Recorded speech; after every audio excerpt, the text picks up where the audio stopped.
Halo teman-temanku, selamat pagi, apa kabar semuanya? Kita sambut pagi ini teman-teman dengan mendung ya. Saya mulai hari ini akan coba teman-teman menceritakan kehidupan yang terjadi di masyarakat bawah ya teman-teman. Jadi memang saya suka sekali melakukan hal-hal eksperimen. Apa yang belum pernah saya alami saya akan lakukan ya teman-teman. Itu menambah pengetahuan kita, pengalaman kita dalam hidup ini. Jadi hidup itu jangan mendengarkan katanya-katanya gitu ya teman-teman. Kita harus ngalami sendiri. Seandainya ini ya, saya mencerita tentang kehidupan, banyak sekali teman-teman kehidupan ini yang sudah saya alami ya. Sejak remaja saya sudah aktif, sudah kreatif, sudah mandiri. Jadi saya senang sekali menggali apa sih sebenarnya terjadi di dalam masyarakat, teman-teman. Menjadi sesuatu, apa sih sebenarnya dialami, apa kelebihan, kekurangan. Jadi di kehidupan ini ya teman-teman sangat kompleks kalau mengenai bicara sosial, kehidupan sosial masyarakat khususnya Indonesia ya. Saya meneliti kehidupan sosial itu sudah belasan tahun teman-teman lamanya, dari akar rumput sampai top level ya, saya udah teliti belasan tahun lamanya. Nah, hidup itu ada pasang ada surut teman-teman. Baik yang kalangan atas pun sama, kalangan menengah juga sama, kalangan bawah apalagi ya. Saya senang menyoroti yang kalangan bawah karena di dunia ini atau khususnya di Indonesia ini ya teman-teman, keadilan itu belum merata ya, menurut saya keadilan belum merata ya. Jadi yang kaya itu ya kaya sekali di Indonesia karena memang situasinya seperti itu ya. Terus yang miskin juga ada yang miskin sekali karena jaringan pengaman sosial atau kehidupan sosial kita nggak ada jaminan dari pemerintah. Ada bantuan pun ya bantuan kadang-kadang ada yang salah sasaran, ada yang belum pernah nggak dibantu sama sekali. Jadi di Indonesia tuh nggak ada yang namanya data akurat tuh, belum sampai ke sana tahapnya. Bahkan korupsi banyak sekali di negeri ini. Itu yang saya temuin di masyarakat ya. Kalau saya tanya ya, saya akan gambarkan teman-teman secara langsung ya, bukan katanya ya. Saya kali ini coba download aplikasi ojol ya. Dan saya akan praktekkan sendiri setiap hari, akan saya rekam nih teman-teman perjalanan demi perjalanan. Teman-teman bisa mengikuti di channel Buat Makan TV. Ini isinya sebenarnya dulu saya tujukan untuk mengeksplor kehidupan sosial di masyarakat ya. Nah, saya akan gali terus apa yang terjadi di masyarakat bawah, karena masyarakat bawah itu teman-teman ya,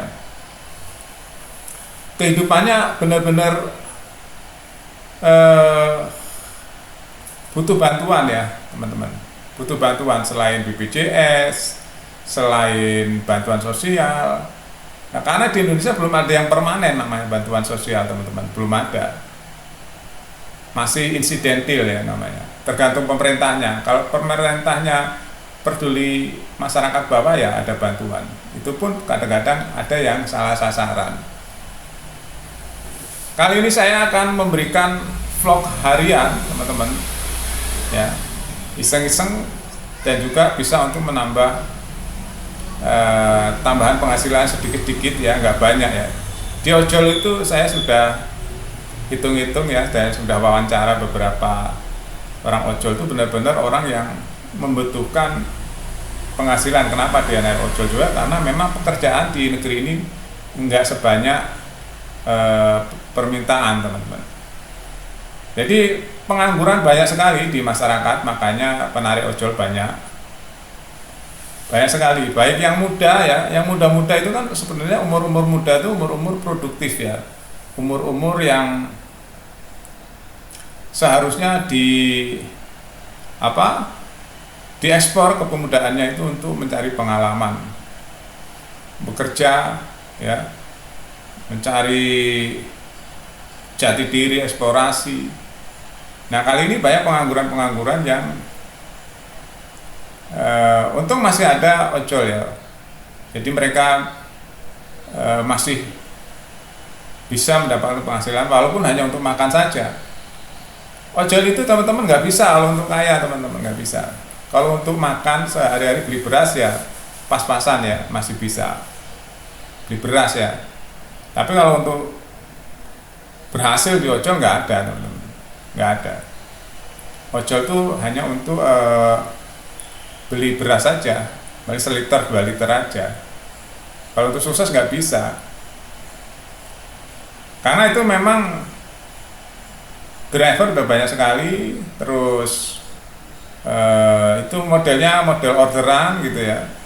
Kalau yang beruntung ya dapat, kalau nggak beruntung nggak dapat, seperti itu. Jadi nggak jelas.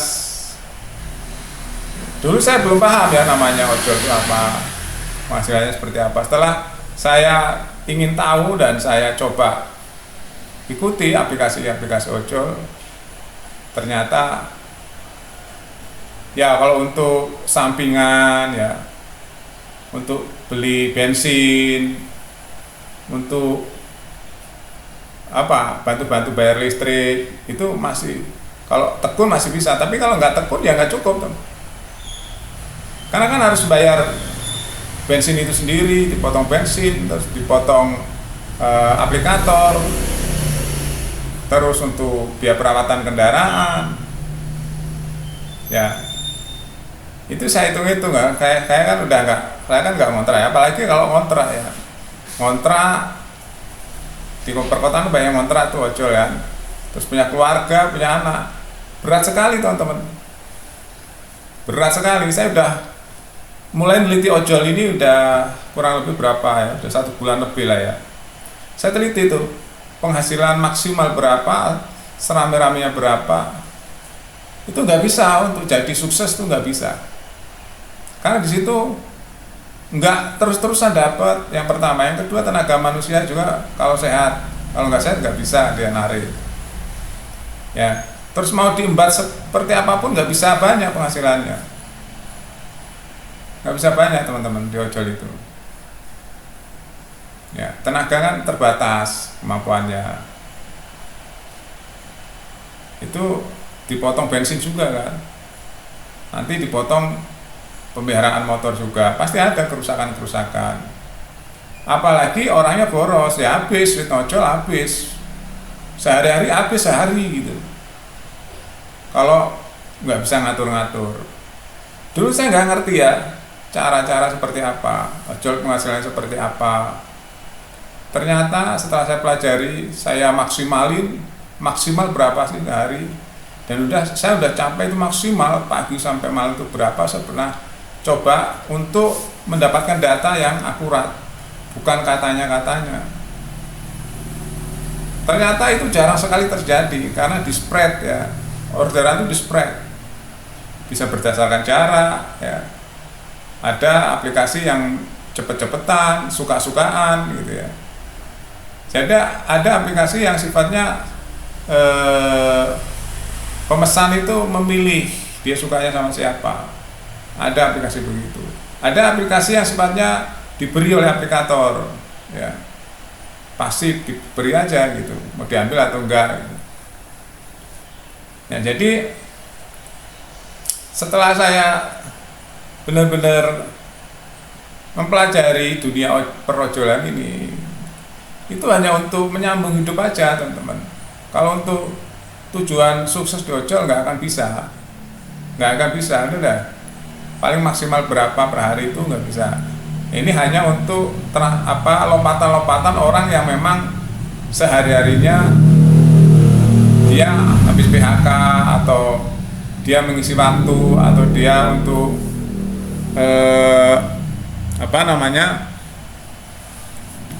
cari tambahan, itu boleh lah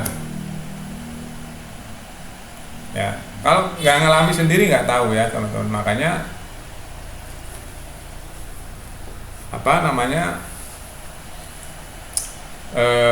dunia ojol itu seperti itu. Teman-teman bisa lihat kisah-kisah sehari-hari, nanti saya akan kisahkan setiap hari berbeda-beda ya, rutenya juga beda-beda. Kali ini saya ambil rute Jalan Tanah Baru ke stasiun Bojong ya, di daerah Kabupaten Bogor. Pagi-pagi sekali ini teman-teman ya. Jadi saya mendapatkan orderan mengantarkan seorang pengusaha warung Padang untuk belanja di pasar basah ya, di pasar toko kebutuhan sehari-hari untuk kebutuhan jualan nasi Padang teman-teman. Jadi setelah saya pelajari itu seperti itu. Nah, ini kisah nyata ya, kisah masyarakat nyata. Jadi hidup khususnya di Indonesia ini ya seperti ini teman-teman, hari ini masih tahap seperti ini. Jadi pemerintah harus memperhatikan bagaimana mengelola negara ini yang benar supaya keadilan itu ada di negeri ini, supaya keadilan ada, baik dari sosial, hukum ya, penegakan hukum, terus lowongan kerja juga harus dipikirkan buat masyarakat yang banyak sekali orang-orang muda di Indonesia. Oke, itu saja teman-teman kisah ojol hidup nyata di jalanan hari ini. Sampai jumpa.